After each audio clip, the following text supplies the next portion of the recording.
Capítulo 1 E retorno do venusiano. Los Angeles é uma cidade das luzes e do barulho, da correria e agitação, em forte contraste com a calma da luz das estrelas e a paz de minha casa na montanha. Era 18 de fevereiro de 1953. Eu não tinha vindo para a cidade para me distrair, mas porque eu tinha sido conduzido para lá por tipo de intuição urgente que eu descrevi no livro Os Discos Voadores Pousaram.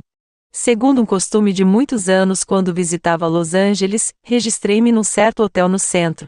Depois que o garçom levou a minha mala para o quarto, recebeu sua gorjeta e quando ele se retirou, eu fiquei de pé, inseguro no meio do quarto. Era apenas em torno das 4 horas da tarde e como eu literalmente não sabia o que me havia trazido aqui, eu me senti um pouco desorientado. Fui até a janela e fiquei olhando para a rua movimentada. Certamente nenhuma inspiração poderia vir dela. Tomando uma decisão repentina, eu desci as escadas, atravessei o saguão e me dirigi em direção à lanchonete. O garçom me conhecia e, embora cético por natureza, depois de falar comigo e ver as minhas fotografias dos discos, tornou-se profundamente interessado. Ele me cumprimentou cordialmente. Depois de termos conversado um pouco, ele disse que um número de pessoas tinha se interessado em meus relatórios sobre os discos voadores e pediram para que eu lhes desse uma ligada, caso eu tivesse passando por perto. Ele esperou minha resposta e eu mal sabia o que dizer. Momentaneamente, pelo menos, eu não tinha planos. Apesar de que, particularmente, eu não me sentia disposto a dar uma palestra informal para um grupo de estrangeiros. Por outro lado, isso parecia uma forma tão boa quanto qualquer outra para passar o tempo enquanto espera. Afinal, o que eu estava esperando? Eu dei o meu consentimento e logo um grande encontro de homens e mulheres se tinha reunido. Seus interesses pareciam sinceros e eu respondi às suas perguntas da melhor forma que pude. Era quase 7 horas quando eu pedi licença e desci a rua para ir jantar a alguns passos de lá. Eu escolhi ir sozinho, levando por companhia apenas a sensação persistente de que algo iria acontecer. Depois do jantar, voltei ao hotel. Não havia ninguém ali na entrada que eu conhecesse, e o bar não tinha atração nenhuma para mim. De repente, me lembrei da senhorita M, uma das minhas jovens estudantes, que morava na cidade. Ela não tinha podido vir até nossa montanha por algum tempo e me pediu para lhe telefonar quando eu descesse para a vila. Entrei em uma cabine telefônica e liguei para o número dela. Ela parecia muito satisfeita de me ouvir. No entanto, pelo fato de não ter carro, ela explicou que precisava perto de 1 hora para ela chegar de ônibus. Eu comprei um jornal da tarde. Para evitar encontrar alguém que pudesse me reconhecer, eu o levei para o meu quarto. Depois que eu tinha lido o que era de meu interesse, me forcei a percorrer os itens que eu normalmente teria pulado. Assim fiz na tentativa de disciplinar a inquietação que agora permeava toda a minha consciência. Antes da hora marcada desci para a entrada do hotel para esperar por Miss M, e ela chegou cerca de 15 minutos mais tarde. Nós conversamos por um bom tempo e consegui esclarecê-la no que diz respeito a uma série de problemas que, fechados em sua mente, haviam tomado uma importância fora de proporção. Sua gratidão foi tocante e ela me disse que tinha sempre na cabeça o pensamento e a esperança de que eu viria para a cidade e de que eu ajudasse. Enquanto eu caminhava com ela para o ponto onde ela pegou o ônibus, eu me perguntava se o chamado urgente que me havia alcançado lá nas montanhas poderia ter sido sua mensagem telepática. Mas quando eu estava quieto novamente na entrada do hotel, eu sabia que essa não poderia ser a explicação certa. Esse sentimento ainda estava comigo, mais forte do que nunca. Olhei para meu relógio de pulso e vi que mostrava 22h30 mínimo. Já começava a ficar tarde, e o fato de que ainda nada de significativo tivesse tido lugar, gerou em mim uma onda de decepção que me percorreu por inteiro. E justo neste momento de depressão 2 homens se aproximaram, um dos quais se dirigiu a mim pelo nome. Ambos me eram completamente estranhos, mas não havia nenhuma hesitação em sua maneira como eles se apresentaram, e nada em sua aparência indicava que eles pudessem ser outra coisa que homens de negócios muito jovens. Porque eu tinha apresentado conferências em Los Angeles, falado em rádios e feito aparições na TV, e também fui visitado por um grande número de pessoas na minha casa de Jardim Palomar vindos de Los Angeles, tal abordagem de estrangeiros não era uma experiência incomum. Notei que ambos eram bem proporcionais de corpo. Um deles tinha pouco mais que 1,80 metros e parecia estar em seus 30 e poucos anos. Sua pele era avermelhada, olhos castanhos escuro, com o tipo de brilho que sugere grande alegria de viver. Seu olhar era extraordinariamente penetrante. Seus cabelos eram preto ondulados e eram cortados de acordo com a nossa moda. Ele usava um terno marrom escuro de homem de negócios, mas sem chapéu. O homem mais baixo parecia mais jovem e julguei que sua altura chegava perto de 1,70 metros. Ele tinha um rosto redondo de menino, pele clara e olhos azuis acinzentados. Seu cabelo, também ondulado e cortado em nosso estilo, e de cor de areia. Ele estava vestido com um terno cinza e também estava sem chapéu. Ele sorriu quando ele se dirigiu a mim pelo nome. Como eu correspondi à saudação, ele me estendeu a mão e quando ela tocou a minha uma grande alegria me invadiu. O sinal era o mesmo que tinha sido dado pelo homem que eu conheci no deserto naquele memorável 20 de novembro de 1952. Descrito no livro Os discos voadores pousaram. Como consequência, eu sabia que estes homens não eram de habitantes da Terra. No entanto, eu me senti inteiramente à vontade quando nós apertamos as mãos e o homem mais jovem disse: "Nós viemos aqui para te encontrar. Você teria um tempo para vir com a gente?" Sem dúvidas em minha mente, nem a menor apreensão, eu disse: "Eu me coloco inteiramente em vossas mãos." Juntos, deixamos a entrada do hotel, eu andando entre eles. Cerca de uma quadra ao norte do hotel, eles viraram para um estacionamento onde havia um carro esperando. Eles não tinham falado durante este curto espaço de tempo, mas interiormente eu sabia que esses homens eram amigos de verdade. Eu não senti nenhuma vontade de perguntar onde eles se propunham a me levar, nem me parecia de nenhuma forma estranho que não precisassem de alguma informação.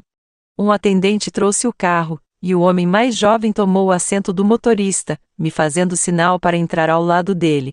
Nosso outro companheiro também se sentou com a gente no banco da frente. O carro era um Pontiac sedã preto de 4 portas. O homem que pegou o volante parecia saber exatamente para onde estava indo, e dirigia habilmente. Eu não estou familiarizado com todas as novas estradas que levam para fora de Los Angeles, então eu não tinha ideia em qual direção estávamos indo. Nós rodávamos em silêncio, e eu esperava pacientemente que meus companheiros quisessem de uma vez se identificar e explicar o motivo do nosso encontro. Percebi quanto uma atitude confiante até esse ponto normalmente poderia parecer temerária à luz da ilegalidade desenfreada em nosso mundo de hoje, mas era uma atitude seguida por homens de outras civilizações na presença de homens reconhecidamente possuidores de uma grande sabedoria. Esse costume também foi praticado pelos índios americanos para mostrar respeito e humildade, paciência e fé. Eu compreendi isso muito bem e me conduzi de acordo, uma vez que na presença destes homens senti uma força que me fez sentir como uma criança na companhia de seres de vasta sabedoria e compaixão. As luzes e as casas diminuíam à medida que íamos deixando os arredores da cidade. O homem mais alto falou pela primeira vez, quando disse: "Você tem sido muito paciente. Nós sabemos o quanto você está se perguntando quem nós somos, e para onde o estamos levando." Reconheci, é claro, que eu estava imaginando isso, mas acrescentei que eu estava totalmente satisfeito de esperar pelo momento em que eles escolheriam para dar seus ensinamentos. Aquele que havia falado sorriu e apontou para o motorista. "Ele é do planeta que você chama de Marte. Eu sou daquele que vocês chamam de Saturno." Sua voz era suave e agradável e seu inglês perfeito.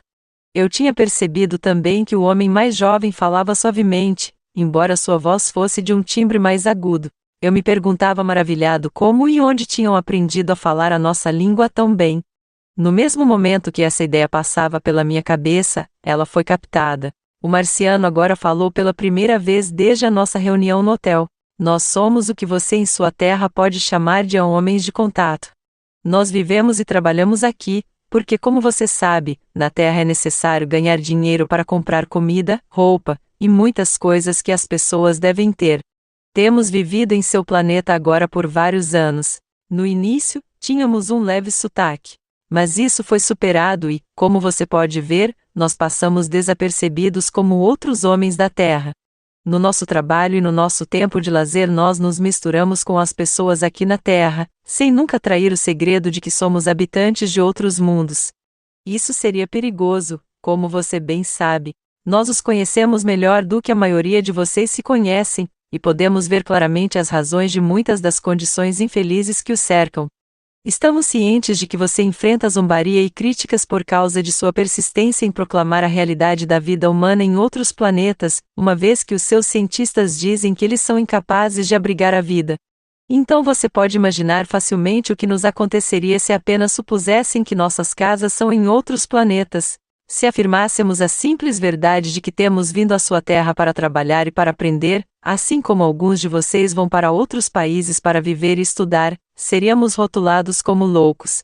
A nós é permitido fazer breves visitas a nossos planetas de origem. Exatamente como vocês, nós gostamos de mudar de cenário ou ver velhos amigos.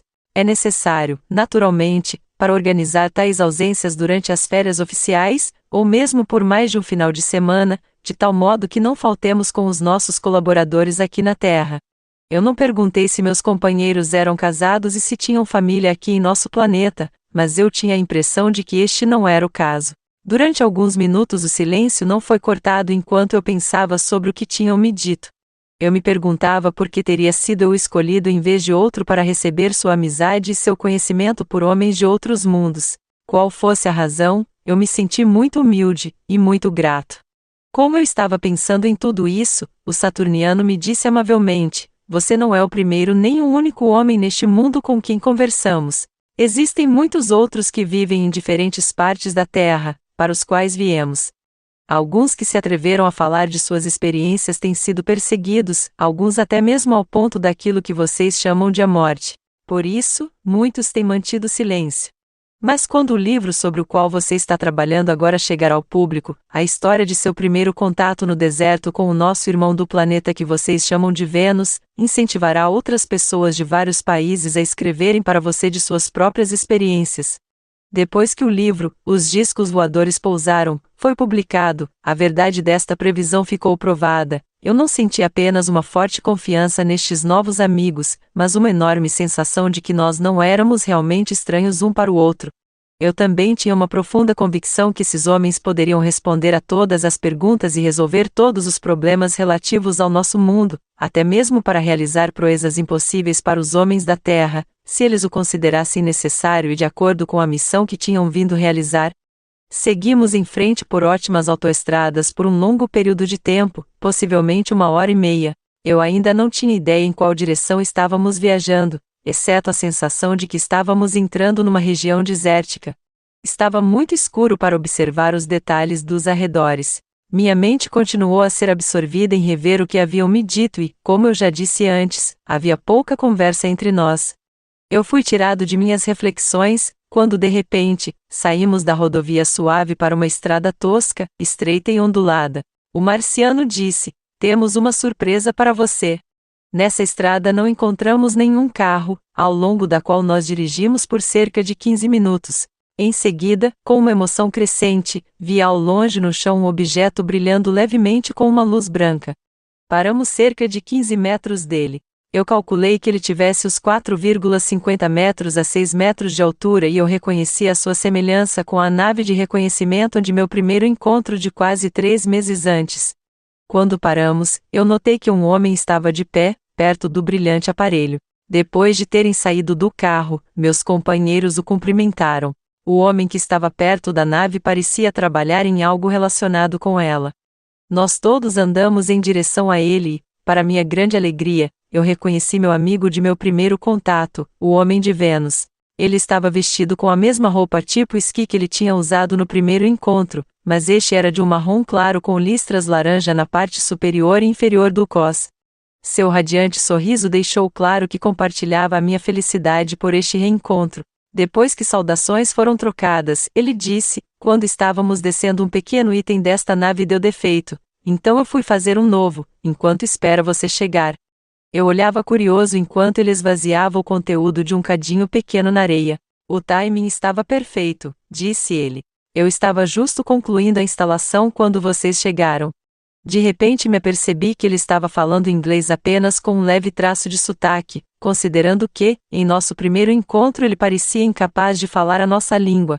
Eu esperava que ele pudesse explicar isso, mas como ele não o fez, eu me abstive de lhe perguntar. Em vez disso, eu inclinei e me toquei com cautela o que parecia ser uma quantidade muito pequena de metal fundido que ele tinha jogado fora. Apesar de ainda ele estar muito quente, não era suficientemente quente para não ser pego na mão, e eu cuidadosamente o embrulhei em meu lenço, e eu o coloquei com segurança em um bolso interno do meu casaco. Eu ainda tenho esse pedaço de metal em minha posse. Apesar de meus companheiros estarem rindo de minhas travessuras, não havia nenhum traço de desprezo em sua alegria. O venusiano perguntou, embora ele devesse saber a resposta: por que você quer isso? Expliquei a eles que eu esperava que isso pudesse provar a realidade da visita deles, e disse-lhes que as pessoas geralmente exigem o que elas chamam de provas concretas para provar que eu não estava apenas contando histórias, uma vez que eu já lhes tinha falado do meu primeiro encontro. Ainda sorrindo, ele respondeu: sim, e você é uma raça de caçadores de souvenirs, não é? Entretanto, você vai verificar que esta liga contém os mesmos metais encontrados em sua terra, uma vez que eles são praticamente os mesmos em todos os planetas. Aqui, eu acredito, é o melhor momento de dizer aos meus leitores que nenhum nome de pessoa, da forma como os conhecemos, foi dado a mim por qualquer uma das pessoas que eu conheci de outros mundos. A razão para isso me foi explicada, mas não pode ser informada aqui na íntegra. Basta dizer que não há nenhum mistério envolvido com isso, mas sim uma concepção totalmente diferente de nomes como os que usamos aqui na Terra.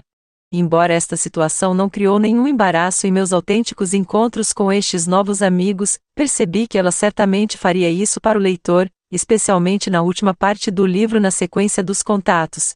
E por isso, uma vez que, nós homens deste mundo somos dependentes de nossos nomes para nos reportarmos uns aos outros, eu lhes darei um.